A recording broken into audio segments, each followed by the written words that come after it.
किसान नेता जो 19 दिनों से अमन अनशन पर बैठे हैं, लेकिन सरकार ने कोई भी बातचीत का रास्ता अभी तक नहीं खोला है। मतलब बड़े दुख की बात है। हमें नहीं लगता कि इस देश में सरकार नाम की कोई चीज़ है। हमें तो ये लगता है कि ये सरकार जो है पूंजीपतियों की है, उद्योगपतियों की है, अडानी अंबानी की है। क्या लगता है सरकार झुकेगी, कोई रुख नरम होगा उनका? देखिए, जो सरकार को रवैया जो हम देख रहे हैं 10 महीने से जिस तरह से ये रवैया चला हुआ है, नेशनल हाईवे रोक लिए गए हैं, 7-7, 8-8 लेयर में बैरिकेड लगाए हुए दोनों तरफ। अगर सरकार की मनसा अच्छी होती तो इस तरह के बैरिकेड लगते। ये जो सरकार का जो रवैया लग रहा है, हमें नहीं लगता कि इनका कोई पॉजिटिव रवैया है। पता नहीं ये कितने लोगों की जान लेंगे, कितने नेताओं की जान ले लेंगी ये सरकार। क्योंकि ये सरकार जो है पूरी तानाशाही है। ये सरकार जो है देखिए कभी भी ना रोजगार की बात करती है, ना शिक्षा की बात करती है, ना स्वास्थ्य की बात करती है, ना बिजली पानी सड़क किसी चीज की बात नहीं करती, ना महंगाई के ऊपर बात करती है। केवल इस देश में एक ही वो चला हुआ है। आपने देखा होगा नेशनल मीडिया में भी एक ही डिबेट चलती है, हिंदू मुसलमान सिख ईसाई, मतलब एक धर्म की फिल्म चटाई जा रही है इस देश में। ਖਨੌਰੀ ਬਾਰਡਰ ਤੇ ਜਿੱਥੇ ਪੰਜਾਬ ਦੇ ਹਰਿਆਣੇ ਦੇ ਕਿਸਾਨ ਵੱਡੀ ਗਿਣਤੀ ਦੇ ਵਿੱਚ ਆਏ ਨੇ ਬੀਤੇ ਦਿਨਾਂ ਤੋਂ, ਜਦੋਂ ਤੋਂ ਖਾਸ ਕਰਕੇ ਡਾਲੇਵਾਲ ਸਾਹਿਬ ਨੇ ਆਪਣਾ ਮਰਨ ਵਰਤ ਸ਼ੁਰੂ ਕੀਤਾ, ਕਾਫੀ ਜ਼ਿਆਦਾ ਇੱਥੇ ਇਕੱਠ ਹੋਇਆ ਹੈਗਾ। ਉਹਨਾਂ ਦੀ ਹਾਲਤ ਨੂੰ ਲੈ ਕੇ ਅਰਦਾਸਾਂ ਬੇਨਤੀਆਂ ਵੀ ਹੋ ਰਹੀਆਂ ਨੇ ਤੰਦਰੁਸਤੀ ਨੂੰ ਲੈ ਕੇ। ਪਰ ਨਾਲ ਹਿਮਾਚਲ ਤੋਂ ਵੀ ਕਿਸਾਨ ਵੀਰ ਆਏ ਹੋਏ ਨੇ। ਮੰਡੀ ਏਰੀਆ ਹੈ ਇਹਨਾਂ ਦਾ, ਮੰਡੀ ਹਲਕਾ ਜਿੱਥੋਂ ਕੰਗਣਾ ਰਣੌਤ ਹੁਣ MP ਵੀ ਬਣੇ ਨੇ। ਬਾਕੀ ਗੱਲਬਾਤ ਆਪਾਂ ਇਹਨਾਂ ਨਾਲ ਕਿਸਾਨੀ ਨਾਲ ਸੰਬੰਧਿਤ ही करांगे।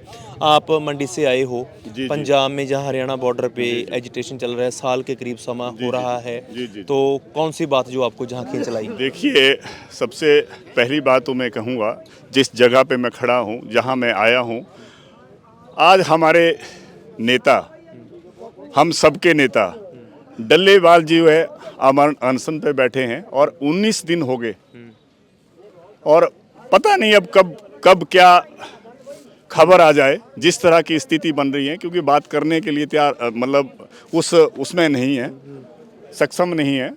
और अब सरकार का रवैया देखो आप। किसान नेता जो 19 दिनों से अमन अनशन पर बैठे हैं, लेकिन सरकार ने कोई भी बातचीत का रास्ता अभी तक नहीं खोला है। मतलब बड़े दुख की बात है। जिस तरह तो हमें नहीं लगता कि इस देश में सरकार नाम की कोई चीज़ है। हमें तो ये लगता है कि ये सरकार जो है पूंजीपतियों की है, उद्योगपतियों की है, अडानी अंबानी की है। अगर ये सरकार आम आदमी की होती, किसानों की होती, मजदूरों की होती, व्यापारियों की होती, तो ये सरकार के मतलब ये बातचीत करते। इतना समय हो गया, देखो 10 महीने से भी ज़्यादा समय हो गया। यहाँ पर आप देख रहे हैं 80-80, 90-90 साल के बुजुर्ग सड़कों में हैं। इतनी गर्मी, इतनी सर्दी, पूरी बरसात, इतना पानी, ऊपर से मच्छर काटे। आप बताइए किसानों को क्या मजबूरी है ऐसी जो सड़कों पे है? तो कुछ ना कुछ तो वजह है। मैं आपको यहाँ गिना दूँ, बहुत से ऐसे लोग हैं, बहुत से हमारे साथी हैं जिनके पास 40-40, 60-60, 100-100 किलो ज़मीन है, वो भी सड़कों में है, वो भी आंदोलन कर रहे हैं। अब आप बताइए, अगर इस देश का किसान इतना सक्षम होता, इसकी पैदावार इतनी अच्छी होती, तो वो सड़कों में होता। वो तो किसी 5 स्टार होटल में आता। 100 किले वाला भी किसान यहाँ आंदोलन में है। तो इस देश में आप बताइए किस तरह के किसानों की कितनी दुर्दशा है। आप बताइए, आए दिन अगर किसान अगर सक्षम है, उसके पास ज़मीन है, तो आप देखिए कई लाख लोगों ने आत्महत्या कर दी, कर्ज के बोझ में डूबे हुए हैं। आए दिन आत्महत्या हो रही है। और दूसरा मैं ये बताऊं कि ये जो आंदोलन क्यों करना पड़ा दोबारा, आप बताइए। पीछे जो आंदोलन चला, 13 महीने आंदोलन चला, जिसमें हमने अपने बहुत से साथियों को खाया, जिनके साथ हमने काम किया था। 700 से 800 किसानों की शहादत होगी उस आंदोलन में। 60,000 लोगों के ऊपर FIR हुई उस दौरान, और कई लोग जेलों में गए, लाठियाँ पड़ी, कईयों के बाजू टूट गए, टांगे बढ़ गई। और फिर सरकार ने देखो उस टाइम भी इतना षड्यंत्र रचा था कि किसानों को आतंकवादी, खालिस्तानी, माओवादी, टुकड़े टुकड़े गैंग, हथियारे, रैपिस्ट इस तरह की संज्ञा दी। लेकिन वो आंदोलन बड़ी मजबूती के साथ लड़ा गया था, पूरा देश इकट्ठा हो गया था। यहाँ तक कि हमारे देश के प्रधानमंत्री ने भी किसानों को जीबी और परजीबी की संज्ञा दी थी। लेकिन लास्ट में जब किसान डटा रहा, दुनिया का सबसे लंबा आंदोलन चला, तो प्रधानमंत्री जी को झुकना पड़ा और किसानों से माफी मांगना कर पड़ी। और अभी थोड़ा शॉर्ट में है ना, जी, जी। अभी जो जहां आंदोलन चल रहा है, डल्लेवाल साहब पिछले 19 दिन से अनशन पर हैं, है ना, और हालात भी उनकी सेहत के काफ़ी नाजुक बनते जा रहे हैं, खुद वो लंबे समय से एक बीमारी से भी पीड़ित हैं। जी, जी। अभी ना सरकार की तरफ से कोई मैसेज, कोई सुनेहा कुछ भी नहीं आया। अभी मुझे पता चला कि पटियाला के डीसी आए थे उन्हें मिलने के लिए। तो क्या लगता है, सरकार झुकेगी, कोई रुख नर्म होगा उनका? देखिए, जो सरकार को रवैया है, जो हम देख रहे हैं 10 महीने से जिस तरह से ये रवैया चला हुआ है, नेशनल हाईवे रोक लिए गए हैं, 7-7, 8-8 लेयर में बैरिकेड लगाए हुए हैं दोनों तरफ। अगर सरकार की मंशा अच्छी होती तो इस तरह के बैरिकेड लगते। पीछे देखो, कहा सरकार ने कि किसानों को हम ट्रैक्टरों के साथ जो है दिल्ली जाने नहीं देंगे।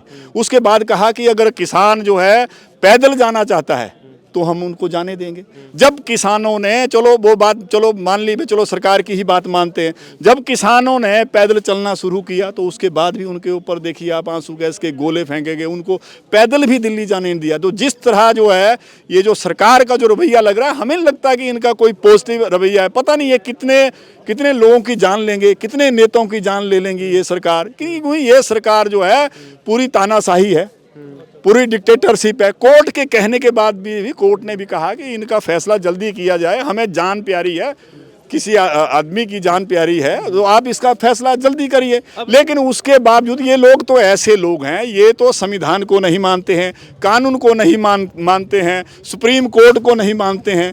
मतलब ये पता नहीं, इस देश में हमें लगता है कि कोई सरकार चल रही है। अभी जैसे आपने बोला कि पहले उन्होंने बोला था पैदल आ जाओ, ना ट्रैक्टर मत लेके आओ, इस बात पे सुप्रीम कोर्ट ने, हाई कोर्ट ने भी मोहर लगा दी थी। उसके बाद उपराष्ट्रपति भी किसानों के हक में बोले, कृषि मंत्री को काफ़ी उन्होंने डांटा अपने तरीके से। लेकिन उसके बाद भी जिस दिन जाना था उस दिन फिर वही आंसू घोष के गोले, वो स्प्रे, आने नहीं दिया, दरवाज़ा नहीं खोला। तो मतलब जो सरकार है, जो प्रशासन है, वो कोर्ट्सों से भी ऊपर हो गया। देखिए, आपने देखा, मैं चलो आपने बात की तो मैं आपको 2014 में ले जाना चाहता हूँ, जब से ये सरकार आई है। आप बताइए, यहाँ किसान सड़कों में है, मजदूर सड़कों में है, कर्मचारी सड़कों में है, अधिकारी सड़कों में है, वकील सड़कों में है, यहाँ तक कि सुप्रीम कोर्ट के जज भी सड़कों में लोगों से न्याय मांग रहे हैं कि हमारे साथ ठीक नहीं हो रहा। तो आप देखिए इस सरकार की जो मंशा देखिए, ये सरकार जो है देखिए कभी भी ना रोजगार की बात करती है, ना शिक्षा की बात करती है, ना स्वास्थ्य की बात करती है, ना बिजली, पानी, सड़क, किसी चीज़ की बात नहीं करती, ना महंगाई के ऊपर बात करती है। केवल इस देश में एक ही वो चला हुआ है, आपने देखा होगा नेशनल मीडिया में भी एक ही डिबेट चलती है, हिंदू, मुसलमान, सिख, ईसाई, मतलब एक धर्म की फीम चटाई जा रही है इस देश में। और किसी की कोई परवाह नहीं है इनको, धर्म के नाम पे लोगों को लड़ाओ। पीछे भी आपने देखा होगा हिंदू और मुसलमानों को आपस में लड़ाने, सिखों को भी आपस में लड़ाने की कोशिश की जा रही थी। अभी पीछे जो है हमारे, मैं जिस जगह से मैं आता हूं, जिस पार्लियामेंट कंस्टिट्यूंसी हिमाचल प्रदेश से आती हैं, तो हमारे कंगना जी ने भी देखो आप किसानों के प्रति कितने मतलब कैसे बयान दिए थे उन्होंने कि यहाँ माएँ आती हैं 100-100 रुपये लेके आती है, ये आतंकवादी हैं, ये खालिस्तानी हैं, इस तरह की बातें की गई। मतलब इनके जो जितने भी जो नेता हैं जो इनकी पार्टी में है, तो ये ऐसा जहर उगलते हैं, जब भी मुंह खोलते हैं जहर ही जहर उगलते हैं। और इस तरह की जो बातें की जाती है, ताकि और ये ऐसा माहौल हो गया हिमाचल और पंजाब का, ऐसा हो गया जैसे आपस में शत्रु हो गए, दुश्मनी, मतलब लड़ाने की राजनीति करते हैं हमेशा, लड़ाने की।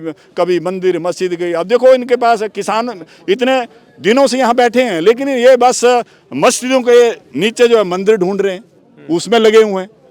तो इनको प्रवाह थोड़ी है, रोजगार के ऊपर नहीं है, ये देश में क्या है, देश की आर्थिक स्थिति क्या है, किसानों की हालत क्या है, तो उस मुद्दों पे तो बात ही नहीं करते। जी जी। तो ਹਿਮਾਚਲ ਤੋਂ ਆਏ ਨੇ ਵੀਰ, ਕਾਫੀ ਖੁੱਲ੍ਹ ਕੇ ਇਹਨਾਂ ਨੇ ਗੱਲ ਕੀਤੀ, ਕੰਗਣਾ ਬਾਰੇ ਕੀਤੀ ਔਰ ਜਿਹੜੇ ਇੱਥੋਂ ਦੇ ਹਾਲਾਤ ਨੇ ਦੇਸ਼ ਬਾਰੇ, 2014 ਤੋਂ ਪਹਿਲਾਂ ਕੀ ਸਿਸਟਮ ਸੀ, 2014 ਤੋਂ ਬਾਅਦ ਕੀ ਹੋਇਆ। ਸੋ ਗੱਲਬਾਤ ਹੋਰ ਕਿਸਾਨਾਂ ਨਾਲ ਵੀ ਕਰਾਂਗੇ, ਪੰਜਾਬ ਦੇ ਕਿਸਾਨ ਵੀ ਨੇ, ਹਰਿਆਣੇ ਦੇ ਕਿਸਾਨ ਵੀ ਨੇ। ਜੁੜੇ ਰਹੋ ਔਨ ਪੁਆਇੰਟ ਦੇ ਨਾਲ। ਕੈਮਰਾਮੈਨ ਕੁਲਜੀਤ ਨਾਲ ਮੈਂ ਹਰਜਿੰਦਰ ਸਿੱਧੂ।